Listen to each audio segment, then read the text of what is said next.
All right, we're in for our last week of official class. I'll start giving you some instructions on how we're going to wrap this up, and so pay close attention to that. I will give you a pretty detailed review of what to expect on the last test, and that'll all be done on Canvas, so you'll know your grades right away uh, as far as what you made on your final test, and we'll get this thing finished up and be done with this crazy, incredible semester. Um, Hopefully, you've had a chance to listen to my other PowerPoint presentations. You hopefully have listened to Tommy Nelson as he talked about the honeymoon with Song of Solomon. I'm just going to dip back into chapter 4 just a little bit. That's the honeymoon part of this scenario. But I'm going to let you listen to Tommy mainly and make sure you hear what he had to say. The first thing that you're going to see is he begins to describe her. And if you will notice in the chapter about the direction of his eyes, he's basically coming to her. He begins up at the very top. How beautiful you are, my darling! Your eyes behind your doves, your veil are doves. Hair is like the flock of goats coming down from Mount Gilead. And I know this doesn't seem to be very appealing, but if you were to think of hiking trails up in Colorado, instead of going straight up a mountain, you tend to go back and forth on a more gradual incline, but you go left, right, instead of straight up of a mountain. Well, there's a beautiful road that was a zigzag road up Mount Gilead. And if the sheep are going up that road, it would look like a strand of hair that's curly. So we know that this beautiful woman had beautiful curly hair. And then the next thing is you look down, he goes from eyes and hair, and he looks at her teeth, which was a special situation in that he says your teeth are like a flock of sheep just shorn. Uh, if you look on this picture, this is what a sheep looks like that has not been had its hair cut, and you can see it kind of picks up everything and anything that's dirty or maybe even gets rained on. The mud just gets caked into the wool. So he's saying you're like a sheep that's been shorn, like the ones previous that were very, very white. Uh, when they are not, then it sometimes gets kind of ugly and not very pretty. But he also said each tooth has its twin. So if you look on this picture, on the left side you have a tooth, right side you have a tooth, left side, ooh, you don't have a tooth, the other one does have a tooth. He's saying, hey, you're good looking. You have every tooth. Everyone has a twin. If you have one on one side, you have one on the other side. He continues on. Your lips are like a scarlet ribbon. Your temples behind your veil are like halves of a pomegranate. Your neck is like the Tower of David built with elegance. Well, you probably don't know what the Tower of David looks like. I'm going to show you. There it is. It's tall, straight, doesn't look very sexy, does it? Well, what he's trying to say is you have a long, beautiful, womanly neck. Here's a picture. Maybe you can look at it back and forth. Nice, straight neck, beautiful, slender. You tend, at least in our culture, not to be too enamored to have your girlfriend who has a neck that looks like this. Uh, that obviously is not what you're going for with the look. And most women, as you look at them, have this beautiful, slender neck that he would call very much like the Tower of David. Now, one of the things that you'll see is you start having some problems even after the honeymoon, which is not atypical. Uh, One of the things that you see in this, and if you'll just read through, there's a little situation that begins to happen. He actually comes to her as wanting to have I guess, an intimate time or a romantic time, and she is not ready to do it. In fact, she's saying, I have washed my feet. I've taken off my robe. Must I soil them again? Must I get back up?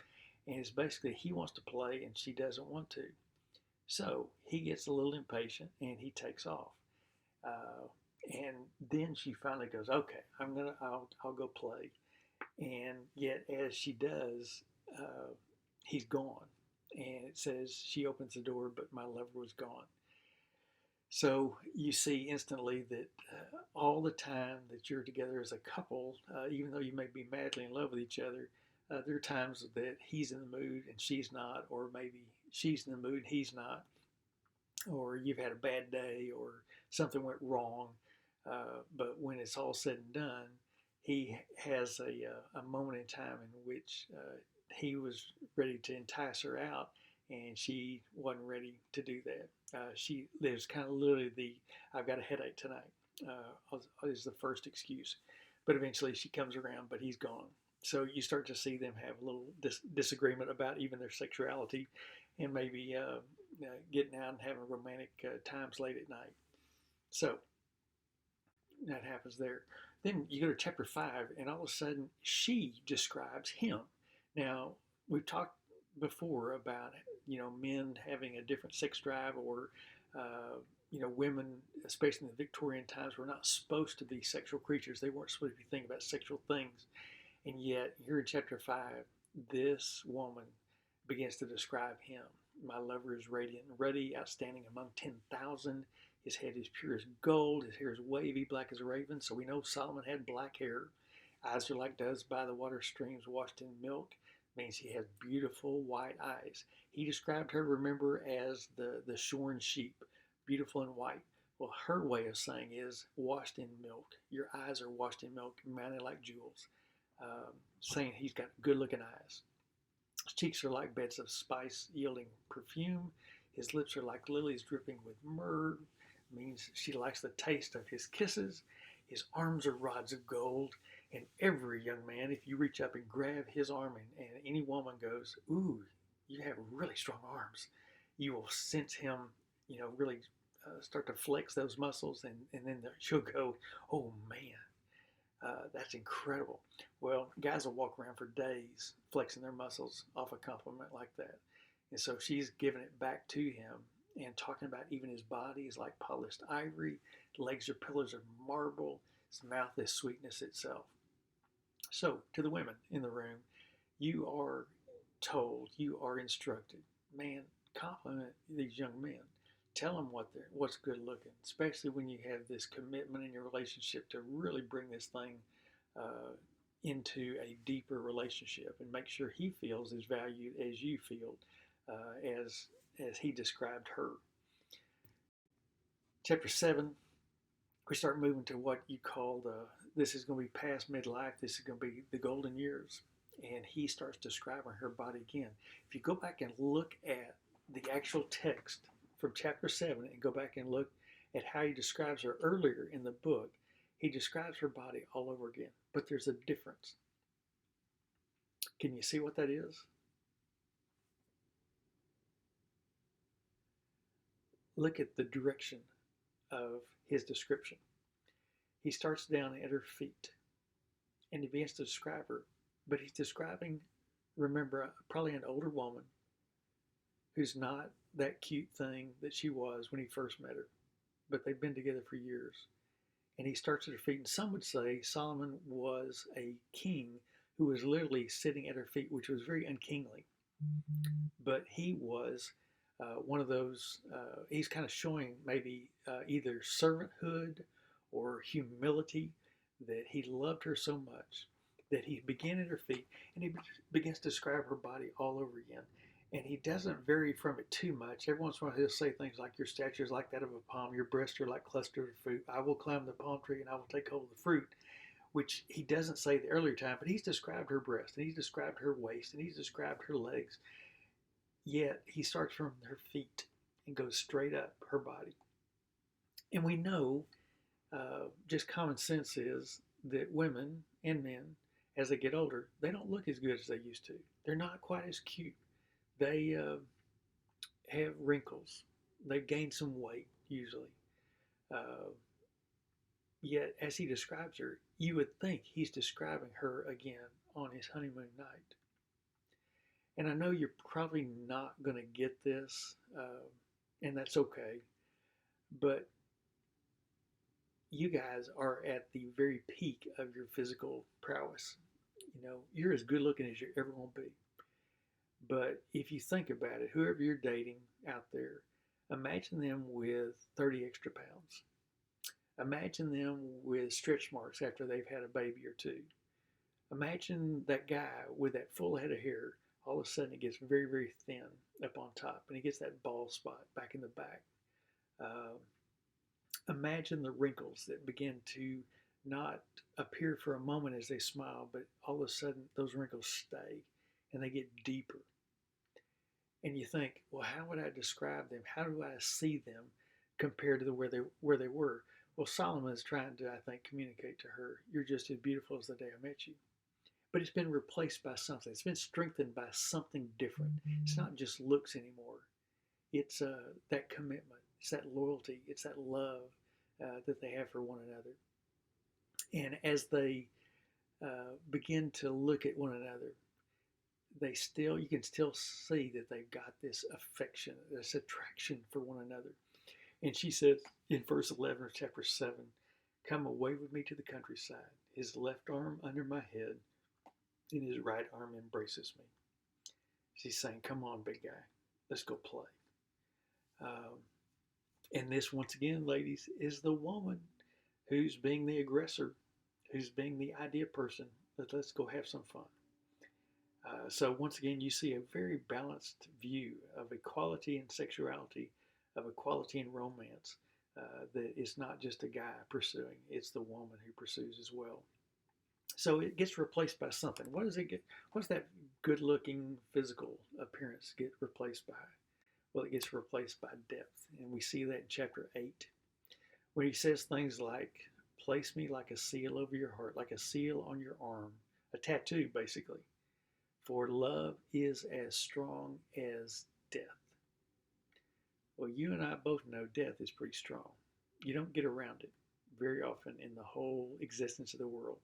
Everybody's going to go through it. You don't get around it. You don't get to detour and say, I'm not going to die. It's there. It's strong. It's unyielding. And yet he says, my love is as strong as death. And he says another interesting thing, it's jealousy as unyielding as the grave. In other words, he's saying, man, if anybody else gave you the attention that was not my attention, I would be jealous. And if you really want to see if you're really in love, I guarantee you'll be jealous of someone giving your spouse or your girlfriend or boyfriend attention that is not good, just friendly attention. If there's any romance involved in it at all, you're going to be jealous. And it says, jealousy is as yielding as the grave. Goes on to say it burns like a blazing fire, like a mighty flame. And then the last thing, many waters cannot quench love. Rivers cannot wash it away. That's pretty strong stuff. Beautiful poetry. Again, talking about all the good looks and all those things fade, but across time, commitment can grow, love can grow, and it's replaced by something very different. When I look at my wife's body, it's not the same little body that she had in college. But you know what? There's some stretch marks on there, and those stretch marks are beautiful because that's a series of them are named Lauren, and another series of those stretch marks are named Greg, and another series of those stretch marks are named Leslie. And she had her body go through a lot of struggle and a lot of painful months where she carried those kids for us.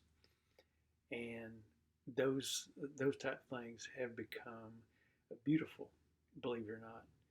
I know she may not be ever on the magazine cover somewhere, but to me, they are beautiful things that is a symbol of her love for us and for me specifically.